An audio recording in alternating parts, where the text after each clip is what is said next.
દર્શક મિત્રો, દરેક ગ્રહ પોતાની ચાલ મુજબ ચાલતા હોય ને અલગ અલગ ગ્રહોનું જ્યારે રાશિ પરિવર્તન થતું હોય છે ત્યારે દેશ અને દુનિયા ઉપર અલગ અલગ અસર થતી હોય અને એમાં પણ જ્યારે ગ્રહોના રાજા એવા સૂર્ય મહારાજ એવરી મંથ દર મહિને પોતે રાશિ પરિવર્તન કરતા હોય છે. એવું કહેવાય છે કે સૂર્ય મહારાજ એક રાશિની અંદર 30 દિવસ સુધી પરિભ્રમણ કરતા હોય છે.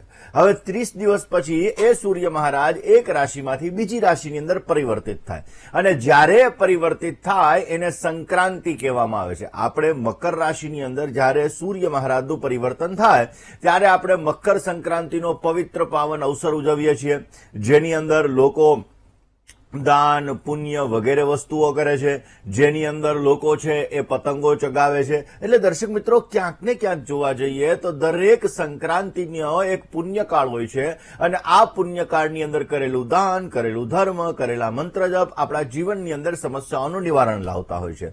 તો દર્શક મિત્રો, દરેક મહિને સૂર્ય રાશિ પરિવર્તન કરે ત્યારે સંક્રાંતિનો પવિત્ર પાવન કાળ હોય છે. તો દર્શક મિત્રો, આ વખતે પણ સૂર્ય મહારાજ પોતે હમણાં રાશિ પરિવર્તન કરવા જઈ રહ્યા છે અને આ સૂર્યનું રાશિ પરિવર્તન, કારણ કે અત્યારે સૂર્ય મહારાજની રાશિ કઈ તો કે ભાઈ સિંહ રાશિ, અને આ સિંહ રાશિની અંદર જ મંગળ અને કેતુ બંને ગ્રહો બિરાજમાન છે. ઓલરેડી આજથી શનિ મહારાજ પોતે વક્રી પરિભ્રમણ કરવાના છે મીન રાશિની અંદર. તો દર્શક મિત્રો, આ સૂર્યનું પરિભ્રમણ બહુ જ મહત્વનું છે. સૂર્ય મહારાજ કઈ રાશિની અંદર પરિવર્તિત થશે, 12 રાશિ ઉપર કેવી અસર કરશે, આ દરેક વિષયો ઉપર દર્શક મિત્રો આપણે ચર્ચા કરવાની છે. પણ મિત્રો, વાત કરી રહ્યા છીએ ગ્રહોના રાજા એવા સૂર્ય મહારાજની. એવું કહેવાય છે કે ગ્રહોના રાજા તરીકે સૂર્ય મહારાજને ઓળખવામાં આવે છે. આ સૂર્ય પોતે ગ્રહોના રાજા છે. સૂર્યની અંદરથી નીકળતો તાપ, સૂર્યની અંદરથી નીકળતો પ્રકાશ, સૂર્યની અંદરથી નીકળતી એનર્જી દરેક ગ્રહોને બળ પ્રોવાઈડ કરે છે. અને એટલા માટે દર્શક મિત્રો, ક્યાંક ને ક્યાંક આ સૂર્ય મહારાજનું રાશિ પરિવર્તન બહુ જ મહત્વનું છે. એવું કહેવાય છે કે સૂર્ય મહારાજ આત્માના કારક છે, સૂર્ય મહારાજ માન સન્માન પ્રતિષ્ઠાના કારક છે, સૂર્ય પિતાના કારક છે, સૂર્ય સરકારના કારક છે, સૂર્ય સરકારથી મળતા લાભના પણ કારક છે. આપણા જીવનની અંદર જ્યારે સૂર્ય મહારાજ પોતે બલવાન થતા હોય ત્યારે આપણા જીવનની અંદર અનેક જાતના લાભો ઉત્પન્ન કરાવે, પરંતુ જ્યારે સૂર્ય મહારાજ પોતે દૂષિત થતા હોય ત્યારે આપણા જીવનની અંદર સમસ્યાઓનો દોર ઉત્પન્ન કરાવડાવતો હોય છે. દર્શક મિત્રો, એવું કહેવાય છે કે સિંહ રાશિના સ્વામી એ સૂર્ય મહારાજ છે. મેષ રાશિની અંદર આ સૂર્ય મહારાજ ઉચ્ચના બને છે, તુલા રાશિની અંદર આ સૂર્ય મહારાજ નીચસ્થ બને છે. અને આ સૂર્ય મહારાજ જ્યારે જે કોઈ પણ વ્યક્તિની કુંડલીની અંદર ઉચ્ચના એટલે કે મેષ રાશિની અંદર હોય, સ્વગૃહી એટલે કે સિંહ રાશિની અંદર હોય, ત્યારે આવા વ્યક્તિઓને માન સન્માન પ્રતિષ્ઠા સારા એવા પ્રાપ્ત થાય છે. આવા વ્યક્તિઓને પિતા પ્રત્યેની લાગણી પણ વધારે હોય છે અને આવા વ્યક્તિઓ પોતાના કેરિયરની અંદર, પોતાના જીવનની અંદર સફળતા મેળવવા માટેના પ્રયત્ન કરે તો પ્રયત્ન ફલીભૂત થાય. પરંતુ જો કોઈ પણ ગ્રહોનો દુષ્પ્રભાવ એના ઉપર પડતો હોય તો અમુક સમયાંતરે એને સમસ્યાઓ પણ ઉત્પન્ન થતી હોય છે. દર્શક મિત્રો, એવું કહેવાય છે કે સૂર્ય મહારાજ રોજ સવારના પૂર્વમાં આપણે વહેલા ઉઠીએ, આદિત્યસ્ય નમસ્કારમ યે કુર્વંતિ દિને દિને જન્માંતર સહસ્રેષુ દારિદ્ર્યમ નોપજાયતે.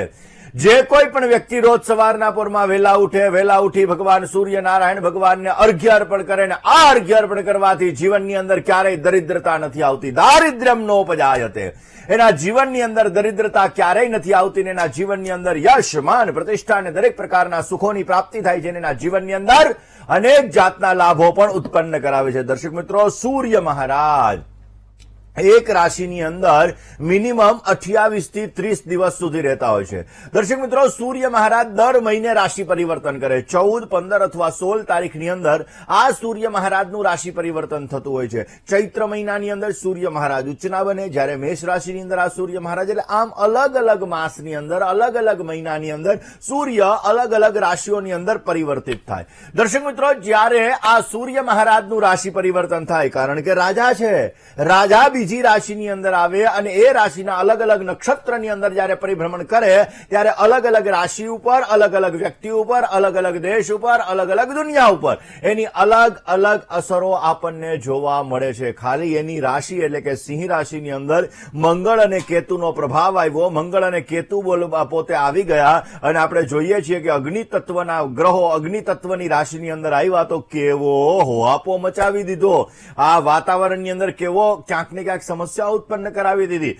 દર્શક મિત્રો, જેમ મેં ગઈકાલે વાત કરી હતી કે હર્ષલ, નેપચ્યુન અને પ્લુટો આ બધા ગ્રહોનું આપણા જીવનની અંદર વિશેષ મહત્વ છે. કારણ કે જેવી રીતે સૂર્ય, ચંદ્ર, મંગળ, બુધ, ગુરુ, શુક્ર, શનિ, રાહુ, કેતુ આ બધા ગ્રહોનું મહત્વ છે, એવી રીતે જ્યારે તમારા ઘરે કોઈ પણ ભૂદેવ ગ્રહ શાંતિ કરાવવા માટે આવે ત્યારે ગ્રહ શાંતિની અંદર સૂર્ય વગેરે નવગ્રહોના હોમ પછી આધિદેવતા, પ્રત્યાધિદેવતા, લોકપાલ દેવતા અને દિક્પાલ દેવતા આનો પણ જ્યારે હોમ થતો હોય છે તો આપણા ગ્રહમંડળની અંદર આપણે ઋષિ મુનિઓએ તો પહેલેથી કીધું છે કે એક એક ગ્રહની આજુબાજુમાં અલગ અલગ ગ્રહો રહેલા છે જે ક્યાંક ને ક્યાંક અલગ અલગ વ્યક્તિ ઉપર અસર કરે. ને હવે આપણા વૈજ્ઞાનિકો શોધી રહ્યા છે કે ભાઈ આ હર્ષલ છે, આ નેપચ્યુન છે, આ પ્લુટો છે, આ યુરેનસ છે.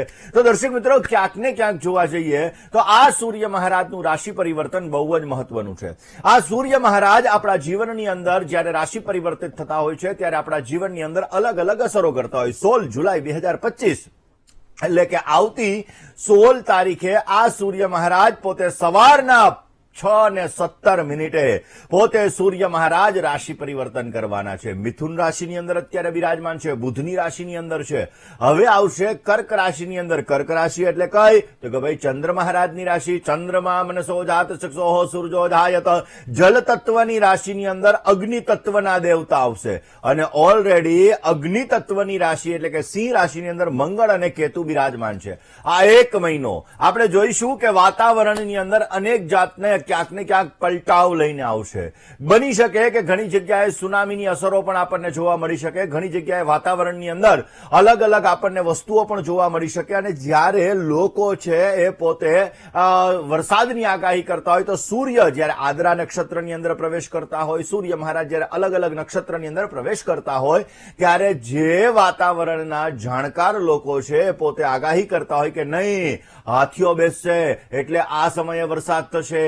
એટલે અલગ અલગ નક્ષત્ર અને અલગ અલગ નક્ષત્રના જે વાહનો છે એના ઉપરથી આ વસ્તુ ક્યાંક ને ક્યાંક આપણે જોઈ શકતા હોય. એવી જ રીતે દર્શક મિત્રો, જ્યારે કર્ક રાશિની અંદર આ સૂર્ય મહારાજનો પ્રવેશ થઈ રહ્યો છે તો આપણે જોઈશું કે વાતાવરણની અંદર ઘણા બધા પલટાઓ જોવા મળશે. ઘણી જગ્યાએ વરસાદનું પ્રમાણ સવિશેષ માત્રામાં જોવા મળી શકે અને ઘણી જગ્યાએ ક્યાંક ને ક્યાંક બફારાનું પ્રમાણ પણ આપણને જોવા મળશે. દર્શક મિત્રો, આ સમયગાળો એક એવો સમયગાળો રહેશે કે જે સમયગાળાની અંદર અગ્નિ તત્વની રાશિની અંદર ઓલરેડી મંગળ અને કેતુ છે, જલ તત્વની રાશિની અંદર ઓલરેડી અગ્નિ તત્વના ગ્રહ આવશે. એટલે ક્યાંક ને ક્યાંક આ સમયગાળાની અંદર થોડી ઘણી સમસ્યાઓનું સર્જન પણ થઈ શકે. અલગ અલગ દેશોની અંદર પોતાના ગુસ્સાના લીધે, પોતાના ઈગોના લીધે અમુક જે રાજકારણી વ્યક્તિઓ છે એ પોતાના નિર્ણયો એવા લઈ શકે કે જે નિર્ણયોના લીધે ક્યાંક ને ક્યાંક દેશ અને દુનિયા ઉપર થોડી ઘણી સમસ્યાઓનું સર્જન થતું જણાય.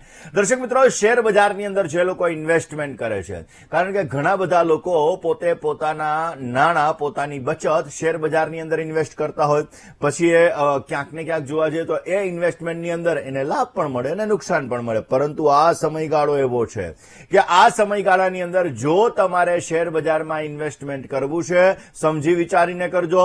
બની શકે ત્યાં સુધી ફાર્માસ્યુટિકલ સેક્ટરની અંદર જો ઇન્વેસ્ટમેન્ટ કરશો તો તમને બેટર રિઝલ્ટ આ સમયગાળાની અંદર મળી શકે એમ છે. આ સમયગાળાની અંદર જે લોકો જમીન, મકાન વગેરેની અંદર ઇન્વેસ્ટમેન્ટ કરતા હોય થોડા સમજી વિચારીને ઇન્વેસ્ટ કરજો, નહીતર ક્યાંક ને ક્યાંક સમસ્યાઓનો દોર થોડો ઘણો વધી શકે એવા પણ સંપૂર્ણ યોગો જણાઈ રહ્યા છે. વાત દર્શક મિત્રો આપણે કરી રહ્યા છીએ કર્ક રાશિની અંદર આ સૂર્ય મહારાજનું રાશિ પરિવર્તન. કારણ કે કર્ક રાશિની અંદર જ્યારે સૂર્ય મહારાજ રાશિ પરિવર્તિત થશે તો 12 રાશિ ઉપર એની અલગ અલગ અસર થશે. મેષથી લઈ અને મીન રાશિના જાતકોને અલગ અલગ પરિણામ આપશે. ઘણી રાશિના જાતકોને ફાયદો પણ થશે કારણ કે સૂર્ય ગ્રહોના રાજા તરીકે ઓળખવામાં આવે અને આમ પણ એવું કહેવાય છે કે યસ્ય કેન્દ્ર, જેના કેન્દ્રની અંદર ગુરુ મહારાજ હોય એ કુંડલીના દરેક દોષોને નષ્ટ કરે. કારણ કે ગુરુનું કામ શું છે? દરેક વ્યક્તિને મેનેજમેન્ટ કરવાનું. આ ગુરુ મહારાજ અત્યારે મિથુન રાશિની અંદર ચાલી રહ્યા છે. સૂર્ય અને ગુરુ આ બંને ગ્રહો અત્યારે સાથે છે.